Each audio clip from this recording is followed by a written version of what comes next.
Michael and Sarah Williams seemed like the perfect couple. Outwardly flawless, with their successful careers and picture-perfect life. But behind closed doors, Michael was hiding a secret that would lead to murder. When Sarah stumbled upon his lies, it set off a deadly chain of events that would unravel everything. As Michael tried to act his way out of a murder charge, the truth he so desperately tried to conceal came crashing down. Sarah and Michael Williams seemed like the perfect couple. Their life together looked flawless from the outside.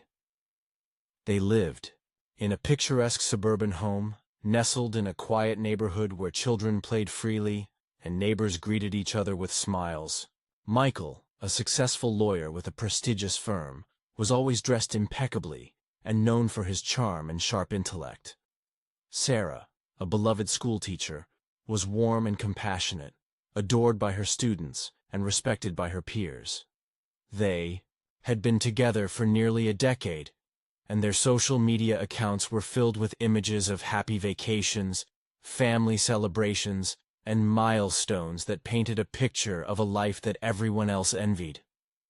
Their friends often marveled at how they seemed to have it all: success, love, and stability. They had a beautiful home with modern touches, a garden filled with vibrant flowers, and 2 cars parked in the driveway. Michael often threw elegant dinner parties, while Sarah's generosity extended beyond the classroom.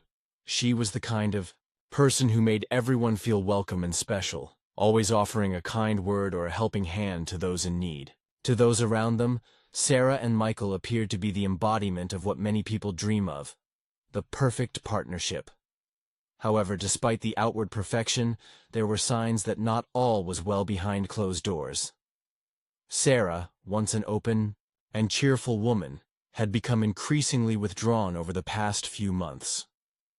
Friends noticed that she seemed tired, distracted, and often avoided social gatherings that they once enjoyed together. She would cancel plans at the last minute, and seemed less interested in engaging in conversations. Even more unsettling was the fact that she and Michael had started to appear less together in public. Whereas once they had been inseparable, now they were rarely seen at events or family gatherings as a couple. Michael, too, had changed. While he continued to maintain his polished public persona, those who were close to him started to notice subtle differences. He became more focused on work, often staying late at the office or going away on business trips that he hadn't mentioned before. He was still the same man who could easily charm a room, but something about him seemed distant, as if his mind was preoccupied with something else. People in their social circle began to wonder if they were simply going through a rough patch in their marriage, a temporary phase that would pass with time.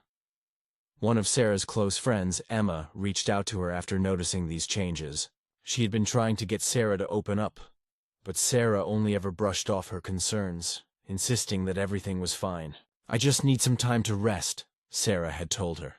"Things at work are stressful, and Michael is just busy with his cases. You know how it is." But Emma wasn't convinced. She had seen how Sarah used to light up when talking about her life, her husband, and their future. Now, it was as if a shadow had fallen over her. Despite Emma's efforts, Sarah remained tight-lipped, and Michael, ever the lawyer, offered nothing to suggest any turmoil in their relationship. The couple continued to project an image of normalcy to the outside world, as if everything was going according to plan. But in the quiet moments, when the doors were closed and the world couldn't see, something was quietly unraveling. Then, one cold autumn evening, everything changed. Sarah was found dead in their home. Michael called 911, his voice frantic, claiming that he had returned from work to find his wife lying unresponsive in the living room. The house was eerily calm, nothing out of place except for Sarah's lifeless body. No signs of struggle, no forced entry, nothing that would explain her sudden death. The police were left with more questions than answers, and the case would soon take a chilling turn. The investigation into Sarah Williams' death began with a sense of confusion and disbelief. Michael, still visibly shaken, was the one who had called the police, and his story remained consistent. He had arrived home from work, only to find his wife lying motionless in the living room. His frantic voice over the phone, claiming that he didn't know what happened, seemed genuine enough to the first responders. There were no immediate signs of trauma, no bruises, cuts, or visible wounds. Sarah's death didn't look like a violent crime at all. The police quickly noted the lack of forced entry into the home, leading them to suspect that this was not a burglary gone wrong. Michael, it seemed, was likely the only one who had been in the house when Sarah died. Detective Linda Harris, a seasoned investigator with years of experience, was assigned to the case. From the beginning, she couldn't shake the nagging feeling that something wasn't quite right. The scene at the Williams home was too calm, too orderly. It felt like something had been staged, as though Michael had carefully constructed a narrative for himself. But there was no concrete evidence to support that theory, at least not yet. The first thing Detective Harris did was speak with Michael. His initial responses seemed like the kind of story a distraught husband would tell, but Harris knew better than to rely on appearances. She carefully noted his demeanor. He appeared upset, certainly, but there was something almost too controlled about it. His voice cracked with emotion, but it wasn't the kind of raw grief one might expect from someone who had just found their wife dead in their own home. It was almost as if he were performing, a man who had rehearsed his lines over and over. Harris wasn't alone in her suspicion. Other officers, who had watched Michael interact with the media, also noted his unsettling calm. At a press conference held shortly after Sarah's death, Michael stood in front of the cameras, his eyes brimming with tears. He spoke about the love he had for his wife, the shock and disbelief of losing her. But there was something off about it. His emotions seemed to flicker too quickly, shifting from sadness to anger, then back to despair, as though he was trying to project the image of a grieving husband but wasn't quite sure how to pull it off. His performance was too polished, too rehearsed. Detective Harris focused on Michael's timeline of events. According to him, he had been at work all day and hadn't left the office until around 6:30 p.m. He arrived home shortly after 7 p.m., and that's when he found Sarah. But when Harris reviewed security footage from the law firm's office building, she saw something that didn't add up. Michael had left the office much earlier than he claimed. In fact, he had been seen leaving at 4:30 p.m., a full 2 hours before he said he got home.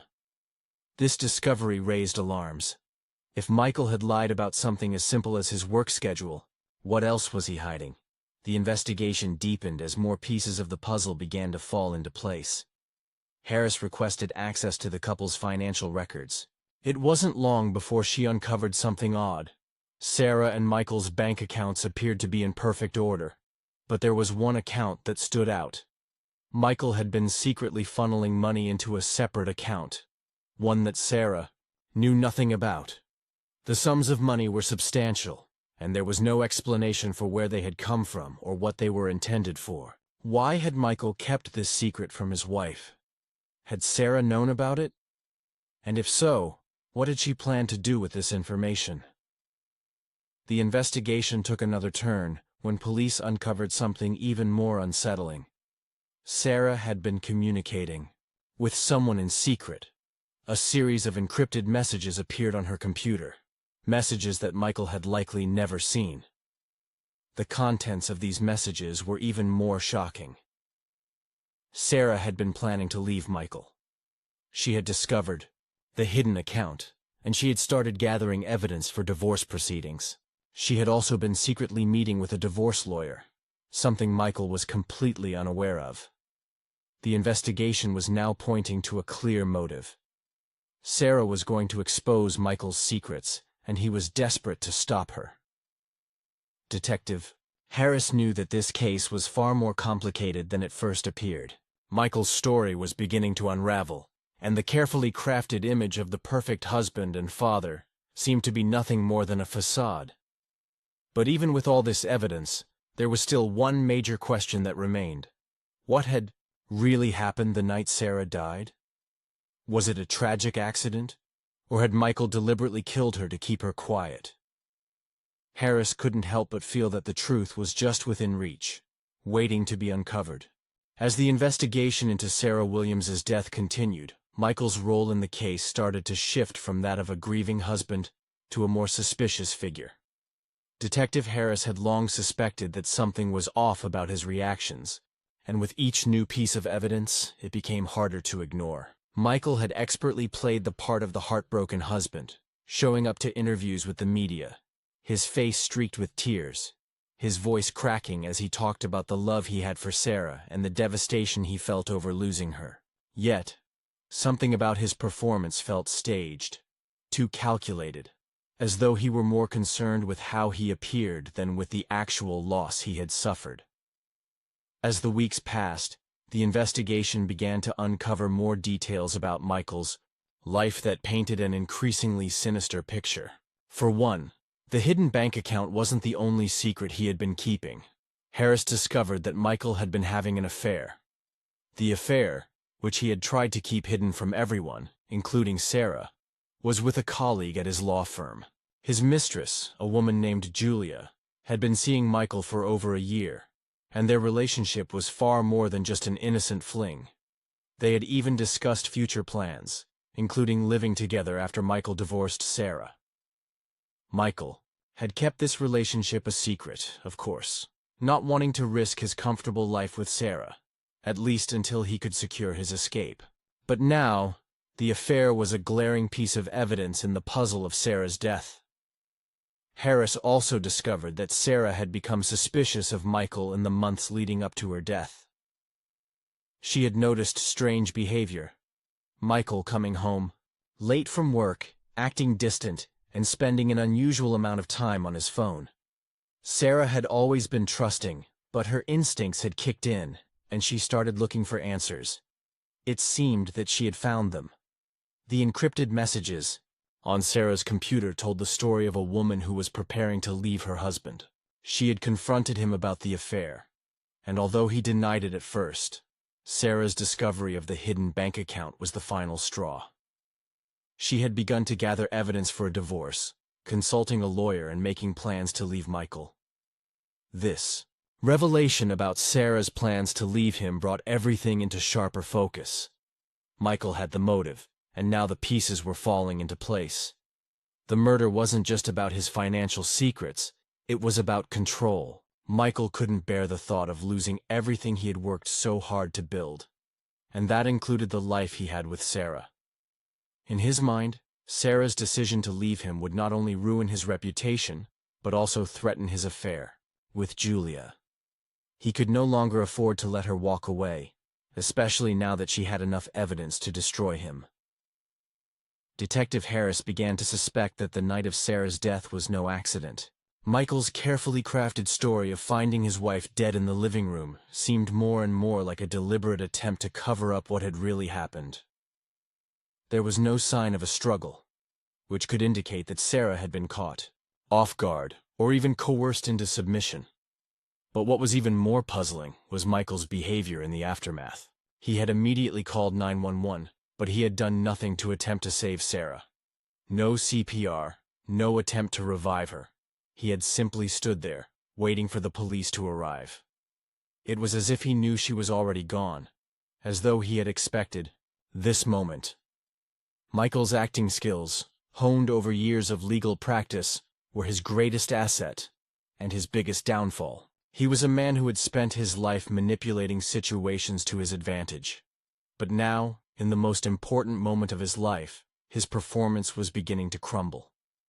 To the outside world, he was still the perfect husband, the perfect man, who had lost everything. But to Harris, and to anyone who had been paying attention, Michael was unraveling. His facade was cracking, and the more Harris uncovered, the clearer it became that Michael's desperation to maintain his image had led him to murder. As the evidence against him grew stronger, Michael's actions became more erratic. He continued to deny any involvement in Sarah's death, but his story was losing its credibility. He tried to remain calm, but the cracks in his persona were starting to show. His carefully rehearsed displays of grief were no longer convincing. The public, once sympathetic to his plight, began to turn on him. The press scrutinized every detail of his life, uncovering even more secrets that painted a picture of a man who would do anything to protect his own interests, even if it meant taking a life. Detective Harris knew that she was getting closer to the truth. The evidence was mounting, and the case was beginning to shift in her favor. She had seen enough performances in her career to recognize when someone was trying to manipulate the truth.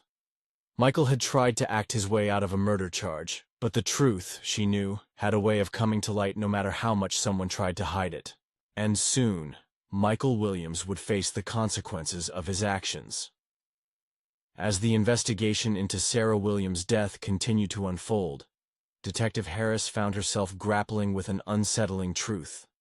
Michael Williams had not only tried to manipulate the story of his wife's death, but he had also made a calculated effort to cover up a web of lies and deceit that stretched far beyond what anyone had initially suspected.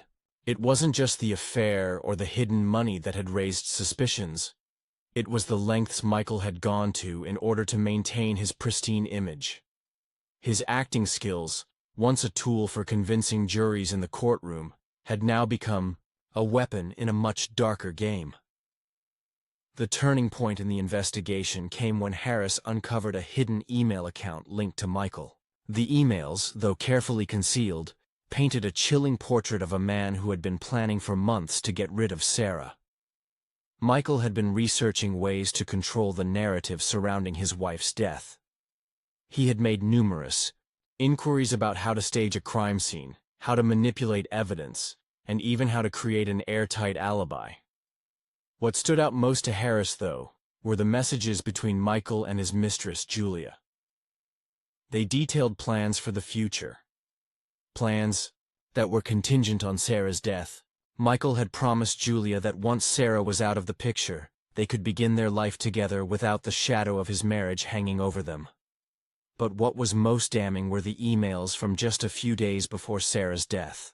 Michael had written to Julia, expressing his concerns that Sarah might be getting too close to the truth. "She's asking too many questions," Michael had written. "I need to end this before it gets any worse. I'm tired of pretending." The final email in the chain was particularly telling.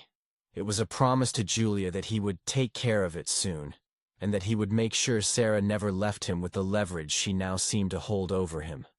Harris was shaken by the realization that Michael had known exactly what he was doing. He hadn't just snapped in a moment of rage. He had premeditated Sarah's death. The details that had once seemed like random pieces of a puzzle now fit together perfectly. Sarah had been on the verge of leaving him, and Michael couldn't let that happen. He had spent months weaving a web of lies, building a carefully crafted image of the grieving husband, all the while calculating how to dispose of the one person who knew too much. As the case took this darker turn, Harris began to piece together Michael's movements on the night of Sarah's death. The timeline, once thought to be innocent, now looked suspicious. Michael had been seen leaving the office much earlier than he had claimed. He had then driven home, but instead of heading directly to the house, he made an unusual stop at a nearby store. Security footage showed him buying cleaning supplies, rubber gloves, bleach, and a few other items that seemed oddly out of place for a man who had just returned from a long day at work. When questioned, Michael had explained the purchases, away claiming they were for a small home improvement project he had been planning to tackle. But to Harris, the explanations sounded rehearsed and weak. Further investigation revealed that Michael had attempted to wipe down the areas of the house that were most likely to contain forensic evidence. The path leading to the living room, where Sarah's body was found, had been meticulously cleaned, and a few key items had been moved out of sight. It was clear that Michael had tried to stage the scene to look like an accident, something that would absolve him of any suspicion. But his attempt to cover up the crime only made him look more guilty. Despite all of this, Michael continued to insist that he had nothing to do with Sarah's death. He maintained the same narrative. He had come home from work, found her dead, and called 911. His outward behavior, though, was beginning to deteriorate. He had been a master of manipulation, but the pressure was starting to mount. With each new piece of evidence that emerged, Michael's facade began to crack. His public displays of grief became more erratic, as though he was struggling to maintain control of the persona he had worked so hard to create. Detective Harris knew that she was on the verge of breaking the case wide open. Michael's attempts to manipulate the truth, to act his way out of the situation, were failing. He was no longer the perfect husband or the grieving man he had once portrayed himself to be. His lies had become too intricate to maintain, and his guilt was becoming undeniable. What had initially seemed like a tragic accident now appeared to be a cold, calculated murder. Harris began preparing for the inevitable confrontation with Michael. She had enough evidence to charge him with murder, and she knew it was only a matter of time before he would be forced to face the truth. The man who had tried so hard to control the narrative of his life, who had orchestrated the perfect image, was finally losing his grip on reality. The investigation was nearing its end, and Michael Williams was about to find out that no amount of acting could save him from the consequences of his actions. As the trial of Michael Williams approached, the evidence against him was overwhelming. Detective Harris, having meticulously pieced together the case, knew the prosecution had a strong hold on the narrative. The meticulous planning Michael had undertaken, from the hidden bank accounts to his secret emails with his mistress, had exposed the depths of his desperation. Sarah's discovery of these secrets had been the catalyst for her death. Michael had felt cornered, trapped in a life he no longer wanted, and he couldn't bear the thought of losing it all. But no matter how carefully he had crafted his plan, the truth was now unfolding in front of everyone. The prosecution wasted no time presenting the damning evidence. The hidden bank account, which Michael had kept secret from Sarah for years, told the story of a man who had been siphoning money for his own selfish purposes.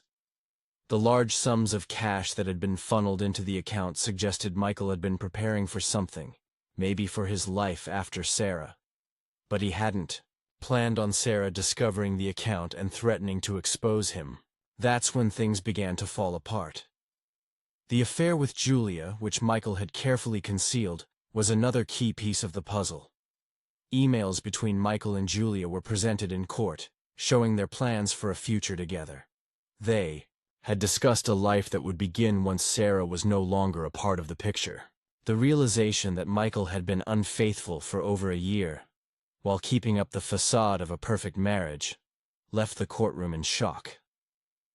Sarah had suspected something was wrong, and her discoveries about Michael's affair and financial deceit had made it clear that she was preparing to leave him. Michael couldn't risk her doing that.